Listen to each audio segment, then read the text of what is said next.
¿Por qué no revelarle a los líderes religiosos? Al fin y al cabo son sacerdotes, son sus sacerdotes. Y si eran sus sacerdotes, entonces, ¿por qué ocultarle los misterios del reino? Y si usted es un estudiante de la palabra, usted debe de hacer preguntas, investigar e indagar. ¿Por qué ocultar el misterio del reino a sus sacerdotes? ¿Será que algo aconteció en el sacerdocio? ¿Será que fue profanado o contaminado el sacerdocio? Existe una razón de mucho peso por la cual Jesús no les permite revelar las verdades del reino. Ahora bien, surge una pregunta aquí. ¿La nación de Israel ha desaparecido para siempre? ¿Ha dejado de ser importante para Dios? ¿Fue sustituida por la iglesia? Sí, porque hay algunas congregaciones que enseñan que la iglesia sustituye a Israel, y eso es una enseñanza falsa o más bien una mala interpretación. Otra pregunta. La iglesia, ¿qué papel juega en todo esto? 4 preguntas que la vamos a contestar en este estudio. Israel ha desaparecido, ha dejado de ser importante para Dios, sustituida por la iglesia, en ninguna manera. La nación de Israel sigue vigente delante de Dios, al igual que todas las promesas de restauración dichas por los profetas para el final de los tiempos.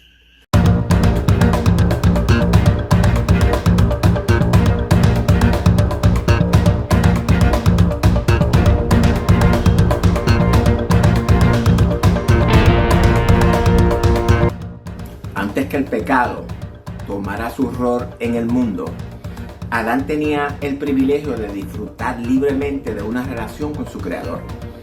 Pero desde que el hombre se separó de Dios por causa del pecado, aquel gran privilegio le ha sido negado a la raza humana en su totalidad. No obstante, el plan de redención que Dios había provisto desde antes de la fundación del mundo abrió el camino para que los habitantes de la tierra volvieran a relacionarse con su Creador. El libro de Génesis es conocido por todos como el libro de los principios, de los orígenes o el libro de la creación sencillamente. La redacción de la palabra escrita empezó en tiempos de Moisés. Los conocimientos inspirados fueron entonces compilados en un libro inspirado. Esa labor continuó durante el largo periodo de aproximadamente 17 siglos desde Moisés, el historiador de la creación, el legislador también conocido, hasta Juan, quien fuera el último de los narradores bíblicos con su evangelio, sus cartas y su última imponente obra que conocemos como el libro de las revelaciones o Apocalipsis. Ahora bien, esta extraordinaria obra maestra, Génesis, fue escrita por el único ser humano que tuvo el privilegio de hablar cara a cara con el Creador. Como decimos en nuestro argot, de tú a tú. Moisés, el hombre más manso de la tierra. También conocido como el libertador, el legislador o el caudillo del pueblo hebreo. Nacido en esclavitud, bajo el dominio del imperio egipcio, de padres esclavos hebreos, fue adoptado por la hermana de Faraón luego de que el mismo Faraón había dado órdenes de matar a todos los niños hebreos, y también creció en el palacio de Faraón como príncipe. La historia de Moisés es conocida por todas las congregaciones alrededor del mundo. Está lloviendo, joven. Fue el escritor de los primeros 5 libros del Antiguo Testamento o la Torá, conocido como el Pentateuco, que componen los libros de Génesis, Éxodo, Levítico, Números y Deuteronomio. Es importante que nosotros, como estudiantes de la Biblia, entendamos que el Pentateuco es la clave para entender toda la Biblia. En estos libros está revelada la revelación de Dios a toda la humanidad por medio del pueblo escogido con estos fines. Estamos hablando de la nación de Israel. La nación de Israel es escogida por Dios de entre la humanidad pagana, de una civilización que no le conocía, una civilización que desde el principio se tornaron rebeldes y desafiaron su autoridad. A pesar de su rebeldía, el desprecio, el desafío de esa generación pagana, Dios continúa amando a su creación. El amor de Dios por su creación es incondicional y eterno. No importa toda la rebeldía, el rechazo, la idolatría, las inmoralidades sexuales, su depravación, Dios continúa amándolos y el plan diseñado para salvación desde antes de la fundación del mundo sigue vigente todos los tiempos, amados. Dios va a cumplir sus propósitos, su plan, su voluntad en su creación. Dios es inmutable.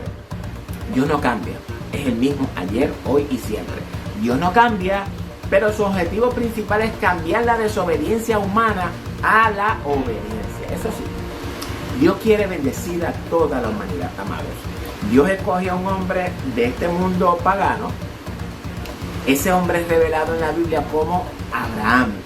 Pero antes su nombre era Abraham porque todavía Dios no había hecho pacto con él.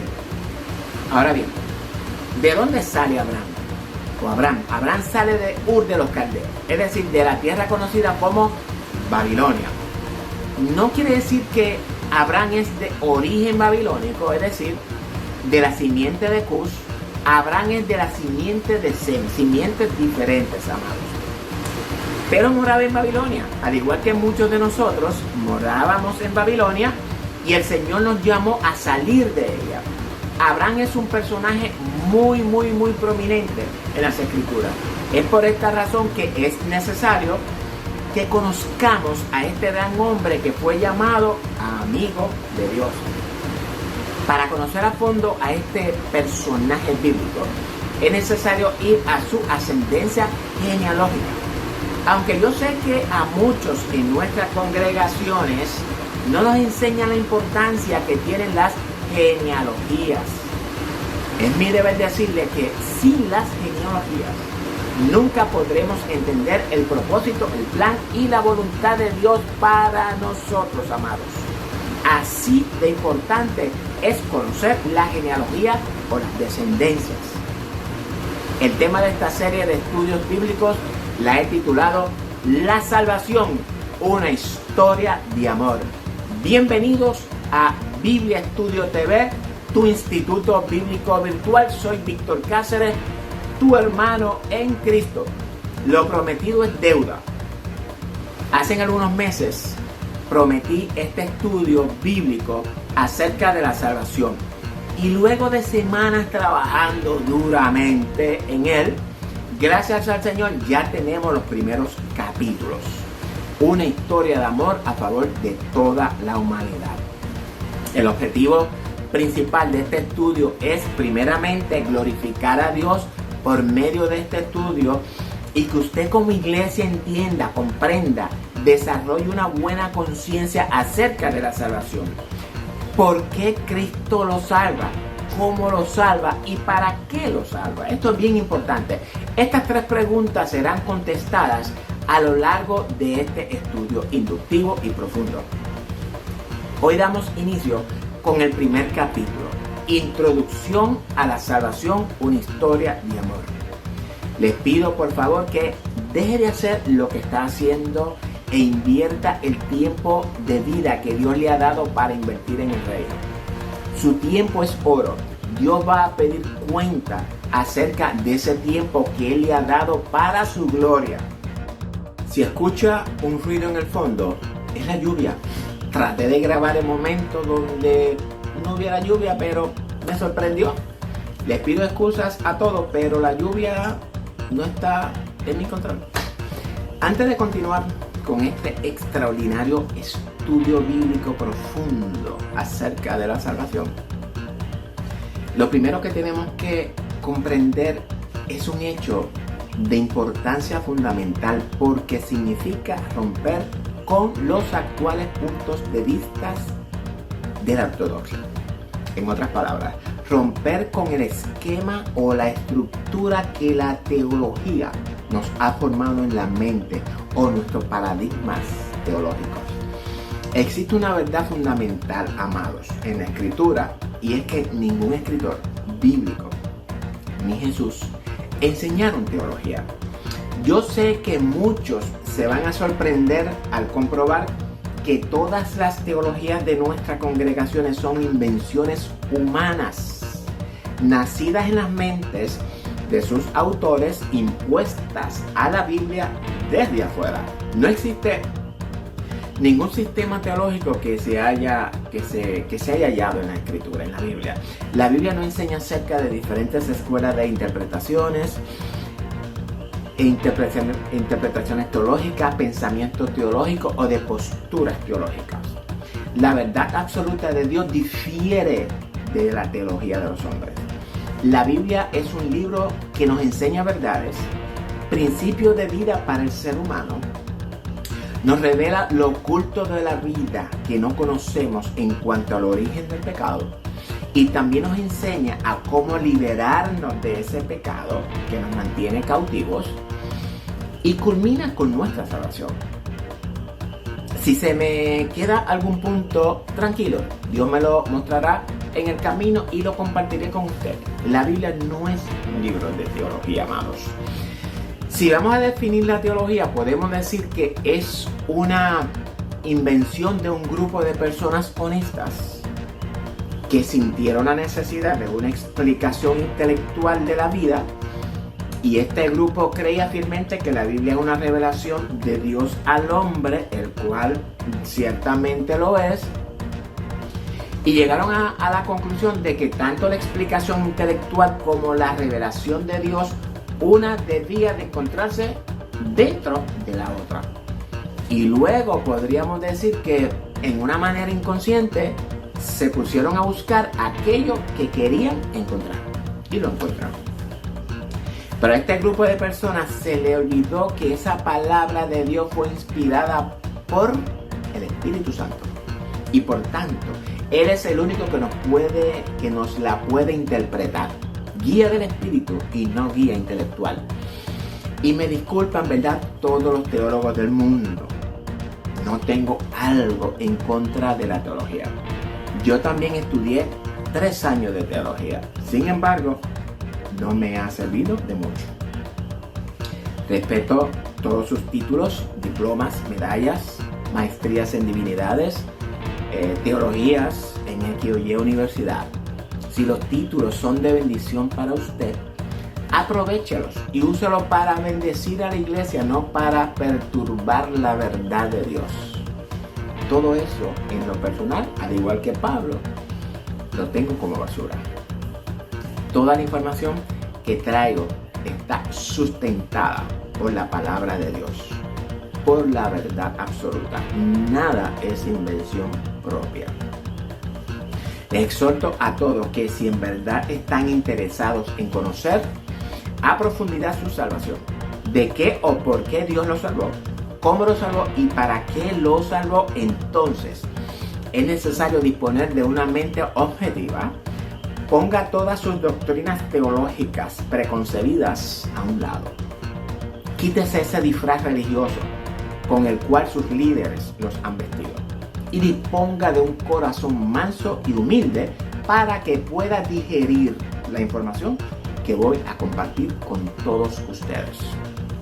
Este estudio no tiene el propósito de que usted crea todo lo que traigo en él, que dicho sea de paso, lo que traigo está revelado en la palabra de Dios. Solamente les ruego que escuchen cuidadosamente el estudio. Tomemos la misma actitud de los de Berea, que según Pablo y Silas iban predicando, ellos tenían las escrituras del Antiguo Testamento en las manos, corroborando todo lo que ellos predicaban, a ver si todo esto estaba en armonía con las escrituras. Yo les ruego que hagan lo mismo. Si hay algo que usted no entiende, yo le invito a escribirme respecto a lo que usted no entiende y con mucho gusto le voy a dar una explicación más amplia si así es necesario. Pero no vaya donde otro hermano a comentar lo que usted no entiende, porque ese hermano probablemente tampoco lo entiende y van a quedarse con la falsa enseñanza que han entendido a lo largo de su vida cristiana. Mi pueblo se pierde por falta de conocimiento. Y si usted, con la verdad en sus manos se pierde, es por una decisión suya, por no atender al consejo de Dios. Una vez escuché a un gran líder de una iglesia decir que la posición teológica del pastor en cuanto a la segunda venida de Cristo es la que la congregación debe de seguir. Y eso, mis queridos hermanos, es muy peligroso. Aún yo mismo me puedo equivocar y lo he hecho muchas veces. Lo he hecho. Pero hay algo interesante en equivocarse. Y esto es lo que he descubierto. Que cuando me doy cuenta del equívoco, voy a la palabra, esta me redarguye y el Espíritu Santo me convence de toda justicia. En muchas ocasiones yo he tenido videos grabados y terminados listos para subir. Cuando el Espíritu Santo me pone en el corazón revisarlos o pone una inquietud respecto a algo que dije. Y en obediencia, ¿verdad? Lo escucho nuevamente y ahí está lo que dije mal o lo que enseñé erróneamente. Le pido a Dios que me perdone y en obediencia desecho el video, corrijo el mal, lo grabo de nuevo y vuelvo a escucharlo. Si el Espíritu Santo no me alerta de algo mal, prosigo a subirlo. Esa es la actitud que Dios está formando en mi vida y es la que Él también quiere formar en la tuya. Una corta oración y comenzamos. Padre, una vez más te doy gracias por darme la oportunidad de poder traer un estudio bíblico a tu pueblo, a este pueblo amado, a este pueblo al cual tú amas con todo tu corazón, el cual tú quieres bendecirlo. Te ruego, Dios amado, que en este día tú pongas tu palabra en mí. Que tu Espíritu Santo me guíe como siempre. Que toda palabra que salga en este estudio bíblico cale en el corazón de mis hermanos. Redarguya el corazón de ellos y que tu Espíritu Santo los convenza de toda justicia. Para que ellos puedan entender, Señor amado, qué es la salvación. Todo lo que la salvación implica. Cómo podemos ser salvos. De qué nos salva, para qué nos salvas y cómo nos salvas, Señor. Estos son los temas principales, entre otros temas que vamos a traer de profundidad, de verdad bíblica, no teológica, aunque ellos lo pueden considerar como teología. Pero Señor, te doy gracias por esta oportunidad que tú me das. Te ruego, Señor, que tú nos abras el entendimiento, nos alumbre los ojos del entendimiento, nos dé la sabiduría, nos dé el discernimiento que todos necesitamos. El pueblo que está allá afuera para que reciba tu verdad y pueda comprenderla, pueda aplicarla en su vida. Y de igual manera, Señor, que yo pueda en este estudio también crecer en tu conocimiento, aplicando, Señor amado, toda esta verdad, la cual ya, de hecho, ha estado trabajando en mi corazón desde mucho antes de yo preparar este estudio. Te ruego que también esta verdad trabaje en el corazón de todos estos hermanos amigos que tienen la oportunidad hoy de pulsar este video para escuchar este extraordinario estudio profundo e inductivo de tu palabra. Es en el nombre de Jesucristo que te doy gracias. Bueno, mis queridos hermanos, damos comienzo al estudio. Adelante.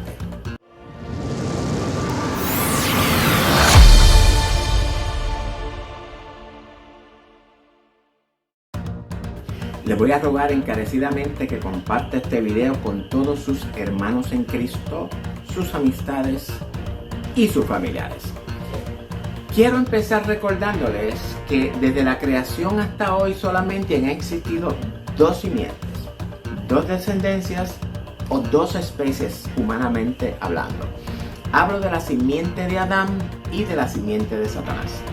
Antes de entrar en lleno en el estudio, es necesario informar a toda la audiencia de Biblia Estudio TV, a todos los que el Espíritu Santo ha motivado a pulsar este video, sea usted creyente o no.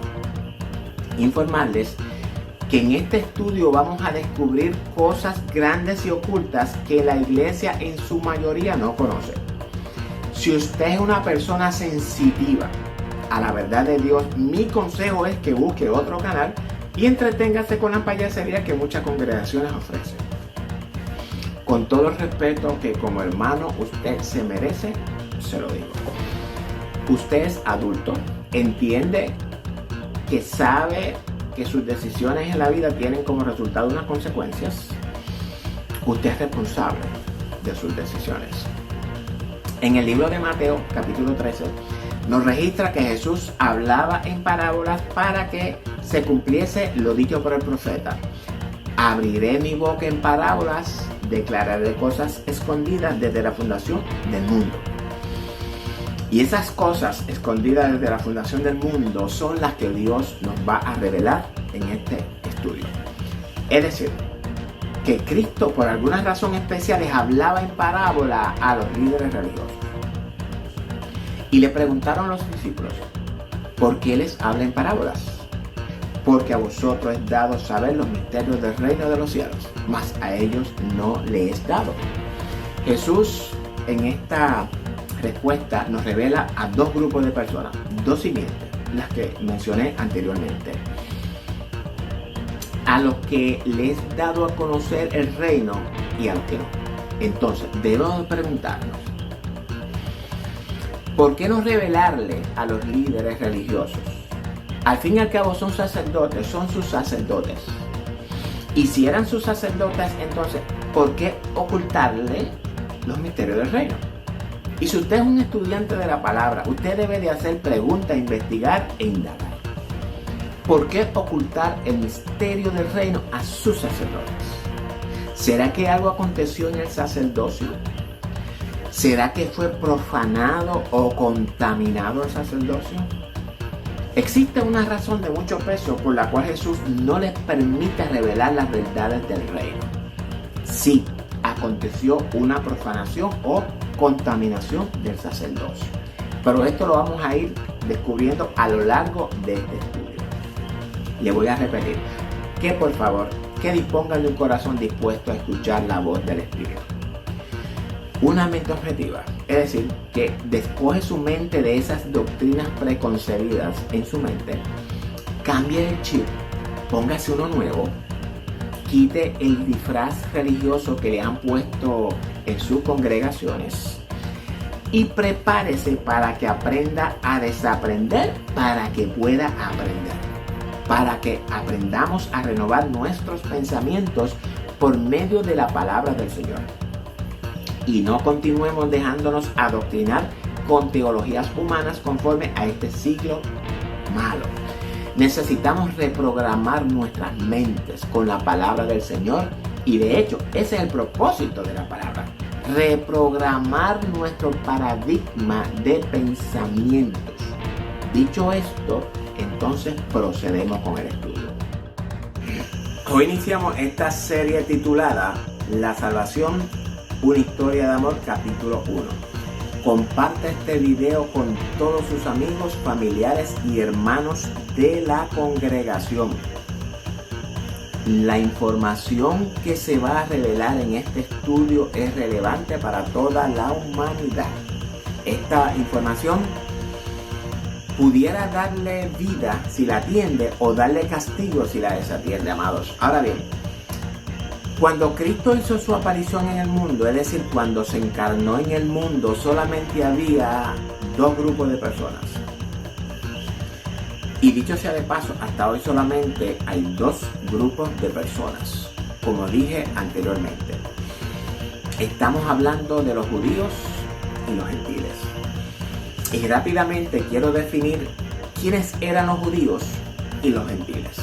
Los judíos, los de Judá o de Jerusalén, era el pueblo con el cual Dios tenía una relación de pacto incondicional. Es decir, que Dios mismo se comprometió a cumplirlo con el propósito de proteger a la tribu por amor a David, de donde nacería el Mesías prometido. Dije que el pacto incondicional fue con los judíos, aclaro, no con los israelitas, aunque sabemos que Judea pertenece a Israel. Recordemos que los israelitas fueron dispersos en todo o por todo el mundo por los asirios en el 722 a.C. Y esto lo expliqué en el estudio de los profetas. Les invito a mirarlos también. En esto estudié muchas revelaciones interesantes también. Ahora bien, los gentiles era el pueblo pagano que no tenía relación de pacto con Dios, incluyendo a los israelitas, las 10 tribus esparcidas por todo el mundo, los cuales habían roto el pacto que Dios había hecho con ellos. El pueblo de Israel, entiéndase, las 10 tribus del norte, apostataron y se fueron detrás de otros dioses. Y esos israelitas dispersos vinieron a ser de bendición al resto de la humanidad. Y esto lo voy a explicar más adelante. Cuando estudiemos el rescate de Lot por medio de Abraham, entonces entenderemos lo que digo. Ahora bien, surge una pregunta aquí. ¿La nación de Israel ha desaparecido para siempre? ¿Ha dejado de ser importante para Dios? ¿Fue sustituida por la iglesia? Sí, porque hay algunas congregaciones que enseñan que la iglesia sustituye a Israel, y eso es una enseñanza falsa o más bien una mala interpretación. Otra pregunta. La iglesia, ¿qué papel juega en todo esto? 4 preguntas que la vamos a contestar en este estudio. Vamos primero a dar respuesta bíblica a las primeras preguntas relacionadas a Israel. Vamos a ir al texto bíblico y ver qué nos revela el texto. Y al terminar daremos respuesta a la pregunta relacionada a la iglesia. Le ruego su paciencia en esto, ya que es necesario ir a través de toda la Biblia para que el Espíritu Santo nos guíe a toda verdad. Israel ha desaparecido, ha dejado de ser importante para Dios, sustituida por la iglesia. En ninguna manera. La nación de Israel sigue vigente delante de Dios, al igual que todas las promesas de restauración dichas por los profetas para el final de los tiempos. Siguen vigentes delante de Dios para cumplirse en Israel. Y quiero explicar esto antes de hacer un viaje retroactivo a la creación, donde se origina todo el plan, el propósito y la voluntad de Dios para la humanidad. Antes de entrar en la línea de ascendencia genealógica de Abraham, quiero aclarar la situación de Israel. Y quiero explicar algunos textos para sustentar lo que voy a explicar. Busque en su Biblia, en el libro de Génesis 22, 16 y 18, y leamos. Y dijo, ¿quién dijo? Dios. Por mí mismo he jurado, dice Jehová, que por cuanto has hecho esto y no me has rehusado tu hijo, tu unigénito, de cierto te bendeciré y multiplicaré tu descendencia como las estrellas del cielo y como la arena que está a la orilla del mar, y tu descendencia poseerá las puertas de sus enemigos. En tu simiente serán benditas todas las naciones de la tierra, por cuanto obedeciste a mi voz. Ok. El primer principio que encontramos en este texto es que la obediencia a Dios tiene como resultado bendición. Obedezca a Dios y deje las consecuencias en sus manos. Quiero explicar el contexto de esta promesa incondicional. Dios le pide a Abraham que le sacrifique a su hijo, el cual él ama, es decir, a Isaac, el hijo de la promesa. Entiendo que todos saben lo que hablo. Abraham obedece a la voz de Dios y sale al campo junto a sus criados e Isaac para ofrecer el sacrificio. Todos sabemos, ¿verdad?, que Abraham prepara el altar del sacrificio, pone al jovencito en él y levanta el cuchillo para sacrificarlo ante su Dios. El ángel le dice, no hagas daño al niño. Ahora bien, por causa de esa obediencia, ¿cuál obediencia? La de obedecer a Dios cuando le pidió sacrificar al hijo que él amaba. Dios le hace esta promesa. ¿Estás dispuesto a sacrificar eso que amas a Dios? ¿Hay algo en tu vida que Dios te ha pedido y todavía no has decidido entregárselo? Cuando obedecemos a Dios, esa obediencia trae como resultado bendiciones a nuestras vidas. Claro. Ya, y vamos sobre los textos nuevamente. Y dijo, por mí mismo he jurado, dice Jehová, que por cuanto has hecho esto y no me has rehusado tu hijo, tu único hijo. Recordemos que Abraham tiene otro hijo, Ismael, su primogénito, del cual vamos a hablar durante este estudio, ya que Ismael es relevante en la historia de la salvación también. Pero Ismael no es el hijo de la promesa. Es por esta razón que Dios le dice que no le ha rehusado su único hijo, es decir, el único hijo el cual Dios le había prometido a Isaac. Y voy a detener esta primera parte del capítulo 1 aquí. Entiendo que los videos más de 30 minutos no son tan populares como las películas de largometraje que duran hasta 2 horas. El pueblo de Dios está dispuesto a desperdiciar 2 horas de su vida delante de un televisor programando su mente con basura. Sin embargo, no está dispuesto a invertir más de 30 minutos del tiempo que Dios le ha dado para programar su mente con la palabra de Dios. Dios nos coja confesados en el día de su venida. No se pierda la continuación de este estudio bíblico profundo, inductivo. En la segunda parte continuaremos hablando de las promesas hechas a Abraham y luego entramos en un tema muy profundo. Entraremos en la historia de Cam y Noé. No olvides suscribirte a nuestro canal de YouTube. Síguenos en todas las redes sociales y también en la web en www.bibliestudiotv.org, donde podrás encontrar todos nuestros videos. Hasta la próxima, si así el Señor lo permite. Los amo en el amor de Jesucristo.